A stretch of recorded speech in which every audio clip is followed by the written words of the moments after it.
Hello, everybody. I'm Chris Provost. We have breaking news. Disney has a brand new CEO. This just happened a few minutes ago. I'm going to break down every single detail, and they are going to make massive changes to Disney. Massive changes. Now, before we get into that, let me just say this. Today is April 1st. 2023, hit that like button, hit that subscribe button. That way, anytime that there's a breaking news and hit that little bell notification, and breaking news in the world of Disney, you will be the first to know it. Here's what happened late last night. It is so shocking that I'm having a hard time understanding this. The board got together and they voted Bob Iger out. Bob Iger's out. They voted in a brand new CEO, and the brand new CEO is Bob Chapek's younger brother, Pat. Pat Chapek is now the brand new CEO of Disney. And he issued an internal memo, and I was luckily able to get my hands on that internal memo. And he is going to make massive changes to Disney. It's completely shocking. So Pat Chapek actually hadn't worked with Disney at all. He was a farmer, a cattle farmer in Iowa, and they just voted him into Disney. So this is breaking news. Pat Chapek said in his memo, he's like, my brothers made lots of mistakes when he was CEO. I have learned from them. I know what people want, and I'm going to give them that at Disney. I'm going to give them the most amazing Disney experience as possible. And then he went on to list 6 things that he's going to do to change Disney to make sure it's a better experience for everybody. The number 1 is Mr. Toad's Wild Ride. He feels that ride is not inclusive enough. It is now going to become Mr. and Mrs. Toad's Calm Day. Mr. and Mrs. Toad's Calm Day. It's no longer going to be super like aggressive or like woo fun like that. It's going to be Mr. and Mrs. Toad's Calm Day. They're going to remove the cars that you ride Toad Hall in, and you'll be doing like a little walking tour through Toad Hall.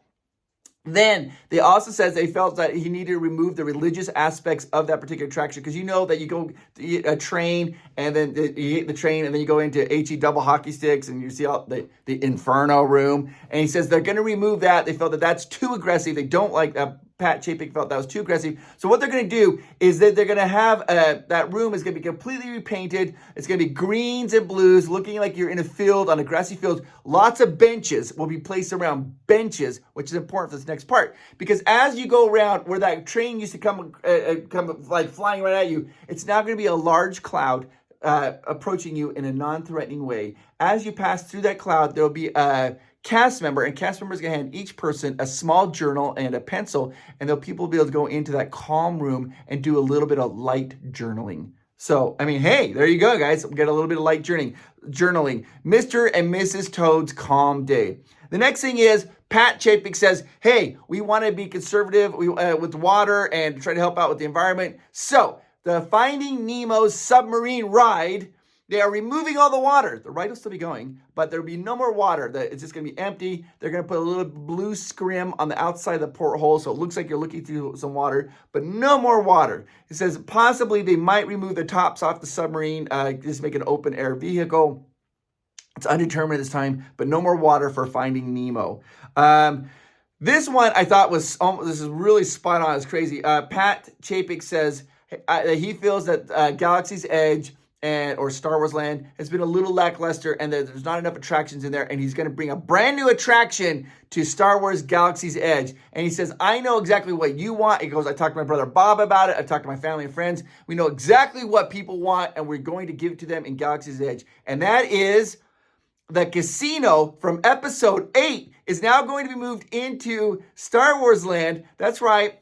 The casino. You guys will now be able to have that amazing casino experience from the movie of Episode 8. You know where the gift shop is by the giant ship there? They're going to remove that gift shop and put a casino in there. It's a $400 buy-in in order to go into this casino. You give them money, and they're going to give you $400 worth of Star Wars credits, and you'll be able to gamble them. You do have to be 21, though, to enter into the casino. So that's a little bit of a hit for children. But I think this is what, according to Pat Chapek, this is what everybody who's been wanting, been clamoring for, is the casino. And now we're going to get it. The next thing that Pat Chapek is going to do, and I think this is a little bit of a miss because they just did a whole retheming and refurbishment of Indiana Jones and the Temple of Forbidden Eye. This is when you get people, their pathways get a little bit crossed. He says that they are going to retheme Indiana Jones and Temple of the Forbidden Eye to a new Winnie the Pooh attraction called Winnie the Pooh 100 Acres Blustery Day. Winnie the Pooh 100 Acres Blustery Day. He says, and I quote, it's going to be a hyper-aggressive, attraction for children to ride Winnie the Pooh, where Winnie the Pooh searches for his friends on a blustery day. Will he find his friends, or will he be forever to be doomed alone? So this is going to be huge for children. It's going to be very aggressive Winnie the Pooh ride. Now, I know a lot of you are like, wait, what's happening to Indiana Jones? Don't worry. They're going to remove Indiana Jones and put it where Winnie the Pooh is at this particular time. There's not a lot. They're not saying a lot about what does it say. They just said that Indiana Jones will not be won't be quite as aggressive and a little more calming for all people. So there we go, guys. We have a brand new attraction coming in, be rethemed in the new Winnie the Pooh 100 Acres Blustery Day Adventure. Super aggressive for children. Next is Pat Chapek said, hey, I feel like Disney has always messed this up, and so I'm going to remedy this, is Star Tours. He feels that Star Tours does not belong in Tomorrowland. Tomorrowland is in the future, and Star Tours takes place a long, long time ago, so it shouldn't be in Tomorrowland. He is going to be moving Star Tours to, you guessed it, Frontierland. It's going to be moving right to Frontierland. Once it goes to Frontierland, you know that restaurant, the Rancho Zocalo or Zocalo? They're going to take that restaurant out, move Star Tours in there. He says they can do it in 9 days. They'll move all of Star Tours over, drop it right there where the restaurant is, and Star Tours is now going to be in Frontierland. This is like progressive thinking. Another thing that Pat Chapek says is that in order to be more accessible to all the workers and people who go on vacations, he's going to adopt a 4-day work week at Disneyland. Now, this is what is interesting because the memo, it didn't mention Magic Kingdom yet, but I'm assuming it's going to be happening. But Disney is going to be having a 4-day work week, Monday, Wednesday, Thursday, and Saturday. Those will be the 4 days that Disney will be opened up for 10-hour days. They're doing 4 10s. And I thought this is going to make it a little more difficult for people to plan their vacations because what do you do if you go on Monday, then Tuesday, you're just going to have to go, like, I guess, down to Garden Grove or just spend the time at the pool or whatever. Everybody's going to want to be at Disney now on Wednesdays and Thursdays because over 2 days will be back to back. But this is going to be starting implementing today.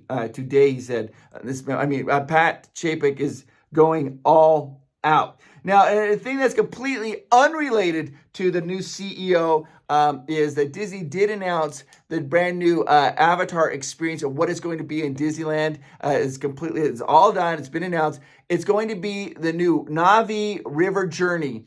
It's going to be taking place at Disneyland, but it's going to be where they have the canoes. You know where the canoes are? They're going to retheme the canoes as the Navi River Journey. The canoe guides will now dress up as the Navi, and they'll be paddling the canoes along the Navi river boats and telling the history of the Navi people. And they will also have to sing and become fluent in Navi. They'll be like paddling along and singing songs like,